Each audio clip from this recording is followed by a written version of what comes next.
Welcome to the How to Be Awesome at Your Job podcast, the show where brilliant professionals share how to sharpen the universal skills required to flourish at work. Enjoy more career fun, wins, meaning, and money with your host, Pete Makaitis. Hello, and thanks for joining us here for episode 661 with Susan McPherson. If you'd like to connect all the more meaningfully with all the more people, Susan's got some surefire pro tips. You'll learn 1, the winning strategy to building connections, 2, better alternatives to small talk, and 3, how to maintain your connections efficiently. So if you want to check out the show notes or the transcript or the links to items we've referenced, please drop on by awesomeatyourjob.com/EP661.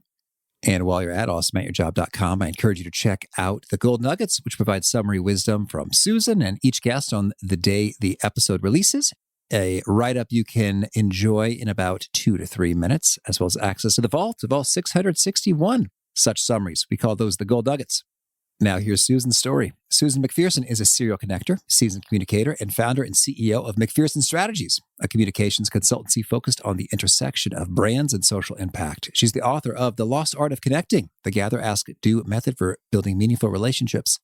Susan has over 25 years of experience in marketing, public relations, and sustainability communications, speaking regularly at industry conferences and contributing to the Harvard Business Review, Fast Company, and Forbes. She lives in Brooklyn.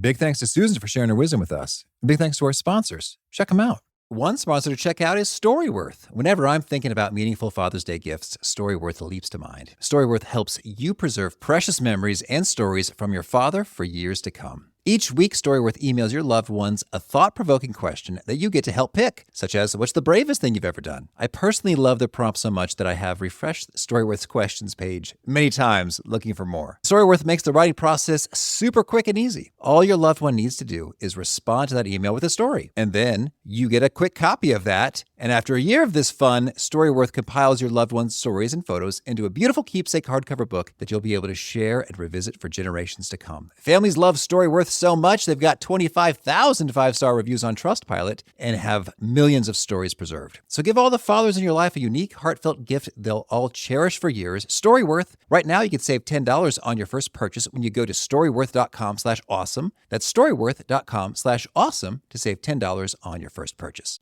One sponsor to check out is Harvard Business Review. This brilliant magazine, published at hbr.org, is the leading destination for smart management thinking. Fun fact, HBR has been mentioned in 108 episodes of the show. That's because HBR has great stuff that comes up often. They've got explainer videos, podcasts, real-world case studies, and much more. I think of HBR each night that I put on my special orange glasses. Their article, Will Blue Light Glasses Improve Your Sleep?, revealed that those who wore them reported better sleep and a 7% improvement in work performance as compared to those who wore the sham glasses. So I cite HBR anytime anyone tells me that I look silly wearing them. Now, much of HBR's content is available for free when you sign up at their site. Subscriptions that get you unlimited content cost $10 a month. If you visit hbr.org/subscriptions and enter the promo code AWESOME, you can save 10% off of that subscription. Again, to save 10% off of your HBR subscription, go to www.hbr.org/subscriptions and enter the promo code AWESOME.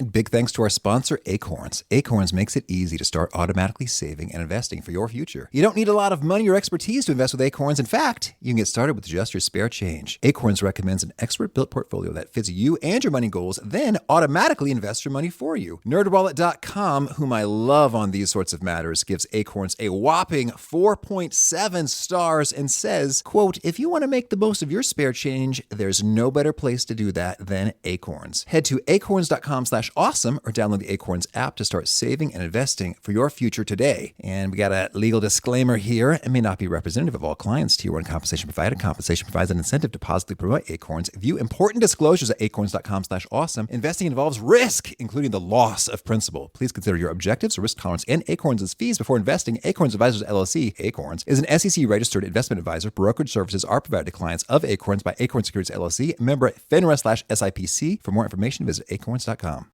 Now, here's Susan.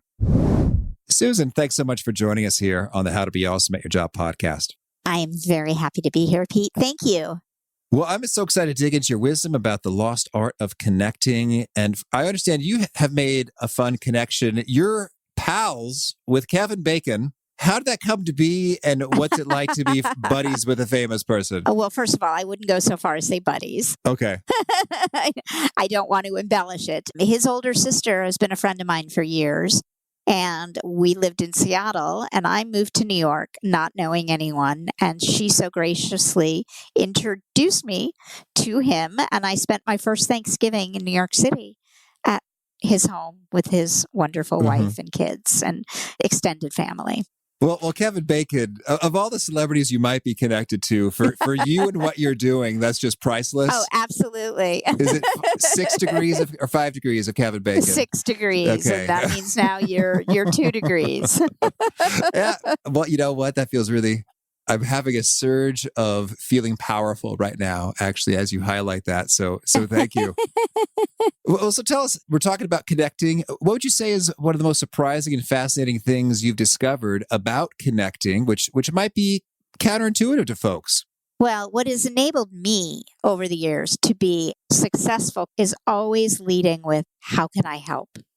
Rather than what can I get? Which is counterintuitive to what we have traditionally thought of when we've been networking and meeting others. You know, we tend to go into things like, what can I get? What can I learn? Who can I meet? As opposed to, what can I give? How can I support? How can I be the one making the introduction for you? And I have found by leading with that, it actually has helped me and opened more doors and created a lifelong world of people everywhere. Well, that sounds great. Well, and so then let's talk about the how could I help mindset first and foremost. And I'm thinking also about Keith Ferrazzi. And that's one of his key principles is generosity there. So can you share with us just all the kinds of ways that people might need help? And sometimes people don't really speak up about what they need help with. They're embarrassed or they're shy or they don't even know for themselves because they haven't thought through it. So how do you think about identifying what people really need? And what are all the different ways that you can help? Because I think sometimes people might say, oh, I'm not rich, I'm not powerful, I'm not connected. You know, what do I have to offer? So lay it on us. How does one help well?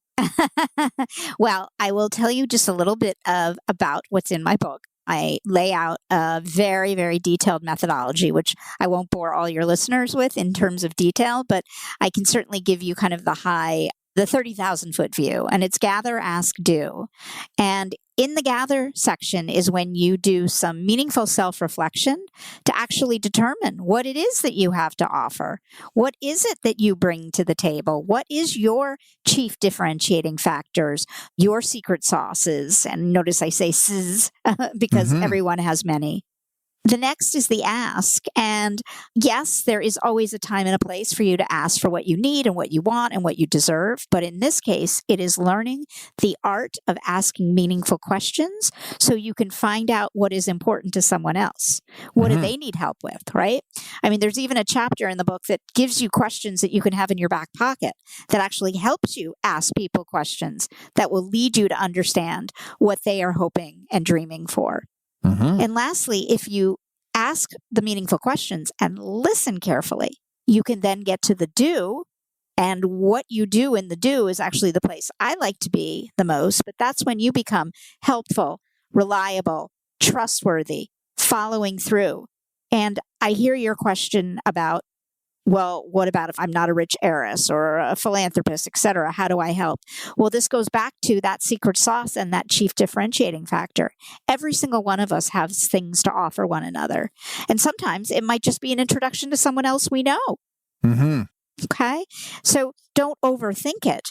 But it really comes down to asking the right questions and then better understanding what it is that you can be doing to be helpful. Okay, cool. Well, let's walk through a bit of that, the gather, ask, and do then. Sure. So when it comes to gather and zeroing in on what it is we have to offer, well, maybe first let's contextualize. It seems like it's what we have to offer is pretty broad. It's not just in the work sphere. It's kind of just like anybody we might bump into. Is that fair to say? Well, my book is a business book, okay? So the context of the book was written very much around how do we do this from a business perspective. But I always joke, there's not a work Susan and a home Susan. And I decided about 15 years ago, it was tiring being two people and much easier to be one. And a lot of times when we are incredibly passionate about the work that we do, it doesn't feel as much of being work. Okay. So I have also learned that many of the kind of secret sauces that I bring to the table literally cross boundaries of work and home. It doesn't necessarily fall into. And I run a social impact communications consulting firm. So just the notion of making impact in the world, you could question whether that is work or not work, right? Yeah, certainly. Okay. Well, so then thinking about it from a professional world, which can indeed be broader than we could contextualize it at times, what are your pro tips for zeroing in on, these are some of my secret sauces? Sure. Well, it really depends on where you are in your kind of career. I mean, I talk to a lot of 20-somethings that are just out of school and tend to think they don't have a whole lot to offer, but they may speak multiple languages. They may be very technically mindful. I joke sometimes that a 22-year-old may be able to say two things that would really help me out, and that is TikTok. And things like that could be very helpful to someone like myself that is in the world of communications. So it's a very personal thing, but I think all of us have to look internally and think about. I mean, I'm going to ask you, Pete, what are your secret sauces? Sure thing. Well, the first thing that comes to mind is just from the StrengthsFinder report, ideation lately. Okay. I've just been getting so many ideas and putting them into action. Activator is another one of them. So that's part of it. That's I guess great. now the podcast itself is a thing in terms of, well, a lot of people want to be on it, and we candidly reject the vast majority of incoming pitches. So great job, Susan and Nina, your publicist. Well, she's amazing. Yeah. Because most people, frankly, we proactively hunt down based on listener requests these days. But sometimes we go, ooh, that's actually spot on. So let's go there. Oh, well, I feel special. Thank you. You are special. So yeah, those are some of the things. And I think I have a knack for researching something with a intensity or vigilance that can almost seem obsessive, but in so doing, discover things that most people don't because they don't go past the first page of Google. Right. And so sometimes I could really vibe with investigative journalists. What you're doing. Yeah, totally. Sure. I am in the same mindset as you many times. Well, that's a gift. And it's also a secret sauce. And I often say leading with curiosity is such an enormous skill. So right there, you've just named. But you had to do some deep thinking to think about that, right? Well, yeah. I mean, I did it before we talked in terms of just general self-awareness work. And then when you prompted me, I did take a few seconds of thought. So certainly. I love it. Okay. So we dig into those things. And so in my own instance, I really thought about, okay, what are some times I've really delighted and impressed people with, wow, that was really great work. Or I've looked at some assessments like the StrengthsFinder to surface some stuff. What are some of the other sources that can serve up the secret sauce? Sure. I'm a big believer in asking your close confidants, your brain trust, the people your family members, your dog, you name it. But it is the type of thing where you can really gather this information to help you do that self-reflection. I mean, I have a funny story. Back in 2007, I went away with 8 girlfriends for a weekend. And the goal that weekend was for each of us to come up with our secret sauce, our elevator speech. Mm-hmm. And it was during that weekend that I finally coined the term that I am a serial connector. And I'll be completely honest, when I said it, I almost peed my pants because it sounded so ridiculous. But it took the group to give me the guts and give me the permission and also basically state for the record that was I was amazing at connecting people. Mm-hmm. And then a few years later, when I was introduced to come on and speak on a stage, and they introduced me and said, "We welcome Susan McPherson, serial connector, seasoned communicator." Again, I almost peed my pants. But now I wrote a book about it.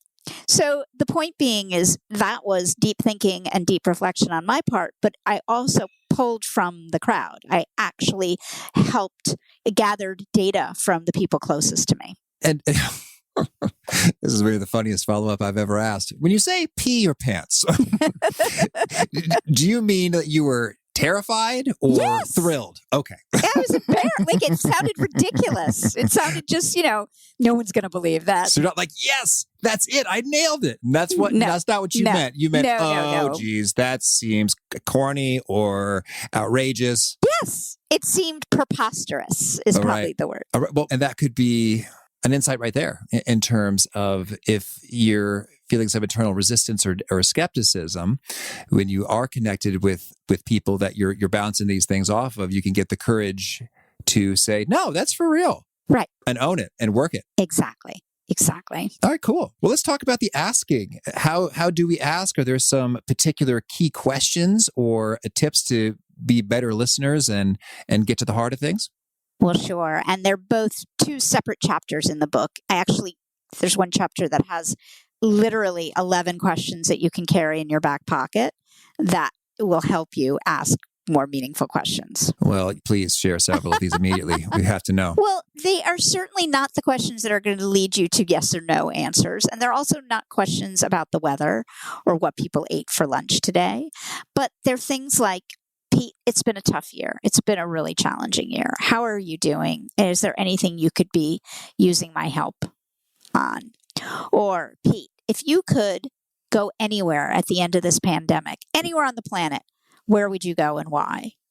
Or, Pete, if there was a problem you could solve in the next month and money wasn't an issue, what would that problem be? Like a societal or social problem or my own problems?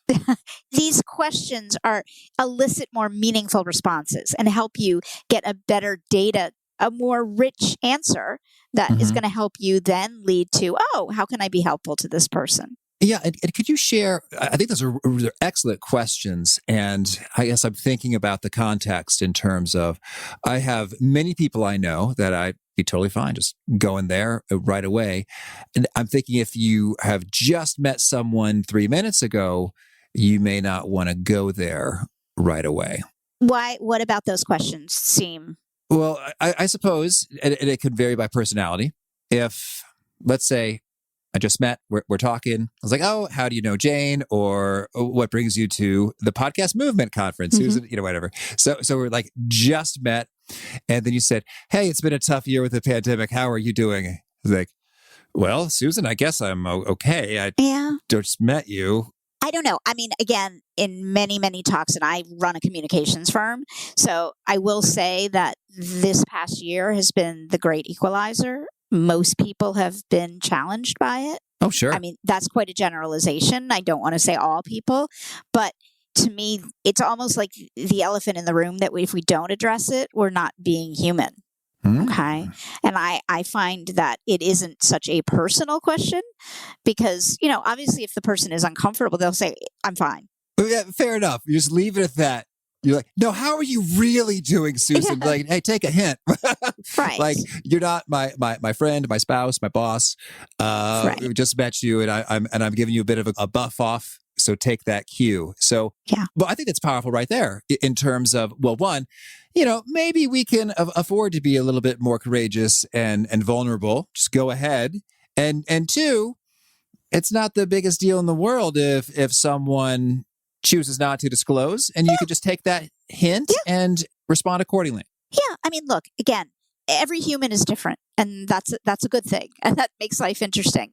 But generally speaking, I have found that this is the time that we don't have to be superhuman or superwomen or supermen. Okay. And when you open yourself up to a little bit more vulnerability, others generally reciprocate in kind. And therefore, you can have a little bit more meaningful discussion than about the weather. Not everyone. Some people want to stick with the weather. And you know what? That's good too. Okay. You sure thing. One of my bits, I always just imagine, like if you try to small talk with someone about the weather, yes, and they happen to be like extremely into the weather, like, how about that dew point? Huh? It's really climbing up there. Just how that would unfold. It's funny. I did it my junior year abroad in Denmark, and I lived with a Danish family. And my Danish father, this was back in the 80s, but he would always say that Americans always have to fill the void, so they have to have talking. So what they will do is talk about the weather. And I have to tell you, over the years, when we started having like conference calls, inevitably in every start of every conference call, the de facto conversation would be about the weather. Mhm. And I would completely start to laugh in the back of my head because it would take me back to Denmark. And I was like, oh my God, he was right. That's how silly Americans. Yes. Well, you shared a few great questions. I'd love it if you could give us a few more. Well, I think there's always, this notion, again, because I work in impact, this discussion about what else can we be doing to be helpful. I also find anything around travel, anything about our upbringing, where we came from, can give you a deeper clue as to people and to, what their hopes and dreams are. That is kind of the suggestions that I have. All right. Thank you. And how do we listen all the better so that we are picking up maybe what's not said and prudently following up with what is said? Well, and we are woefully bad at listening. And this year has proven to be extraordinarily challenging. I mean, I think about all of us who have been privileged enough to work from home, but have had, the obligatory Zoom or Microsoft Team meetings while we have our email open, while we have our Twitter applications open, while we have our WhatsApp and our texting, and probably our children and our dogs all running around. Listening can be extraordinarily challenging. In the book, I showcase Dr. Julian Treasure, who has done a number of TED Talks, and I highly recommend your listeners go and listen. We've had Julian on the show a couple of times. Yeah, it's great. Well, there you go. So I would follow a lot of his advice. But for me personally, two things that I do. One, I literally carry a notepad with me now everywhere in virtual rooms, and I take notes when people are talking.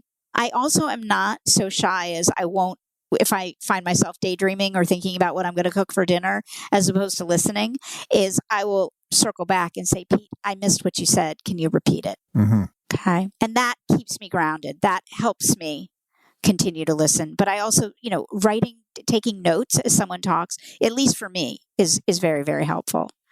And then when I follow up with people, I generally will pull from something that was said in the conversation, Mm-hmm. so that not only helps me remember, of course, but also reminds the person that I actually did listen to them, that I saw them. Yeah. That's great. And we had a comedian on the show who sort of talked about callbacks and how if you had sort of a humorous exchange referencing that in particular can facilitate that signal of, yes, I was listening. And yes, that was a special, happy, fun moment we had there, wasn't it? Cool. All right. Well, so then let's hear about the do. So we've gathered, we've asked, and now when it comes to doing, how do we do well? And if we listened after we asked, Certainly, yeah. then we have the follow-up to do. And typically the do begins with your follow-up. And I mentioned how when I do follow up, I do try to mention what I heard or what I saw. Mm-hmm. And I typically will follow up right away. It's the type of thing where I know I'm going to get it done. But again, that notepad that I carry around with me, I will make a note if I can't do it right away. Yeah. And I generally will respond back something I heard the person say, or I will suggest that I will make an introduction for that person. But I want to make sure your listeners know I'm not sitting here saying you have to help every single person in the entire world.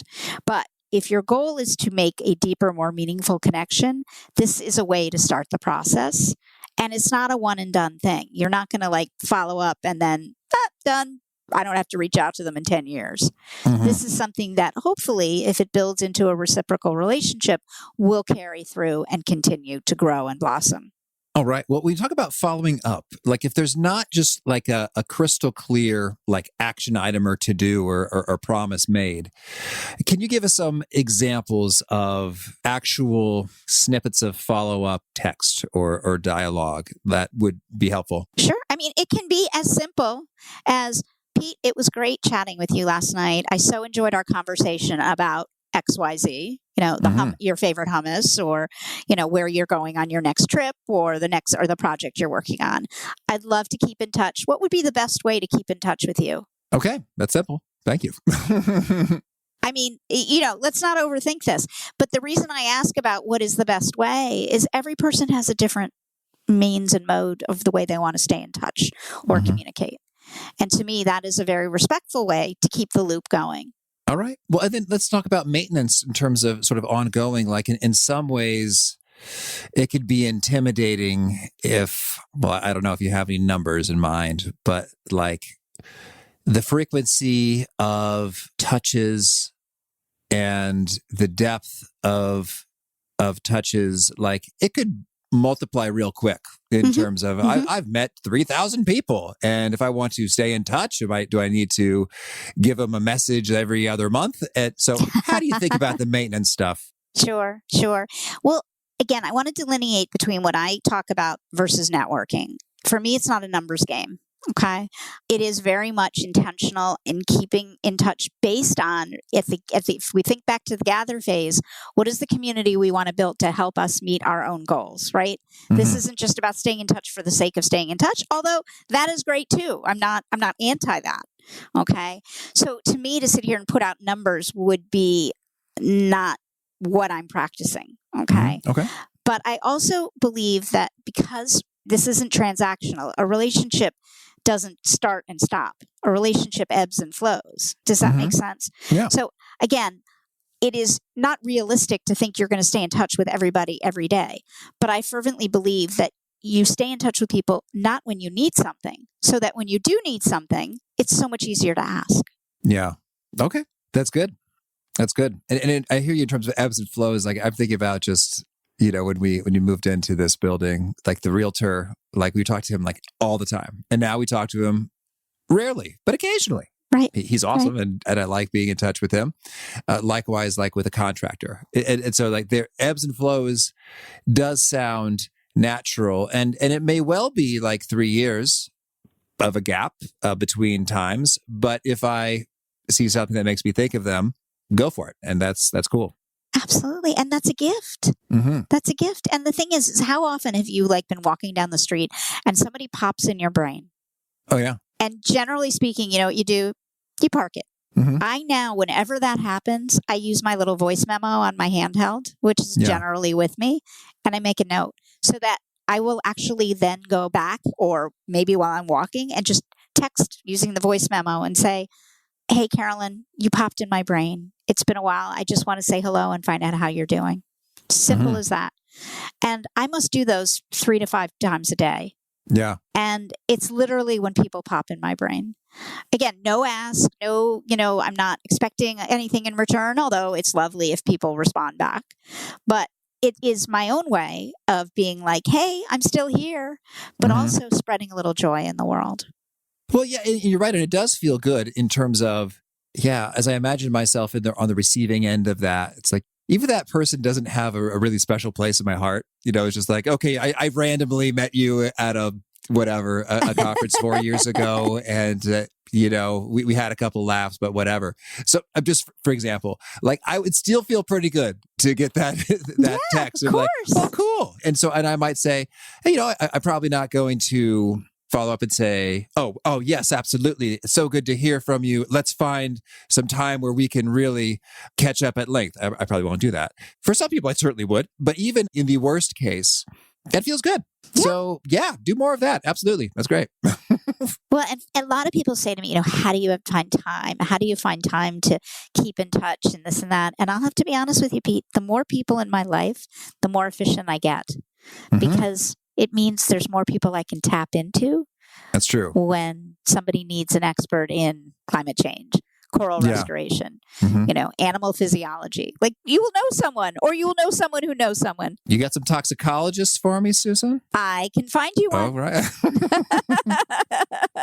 All right. Good to know. Good to know.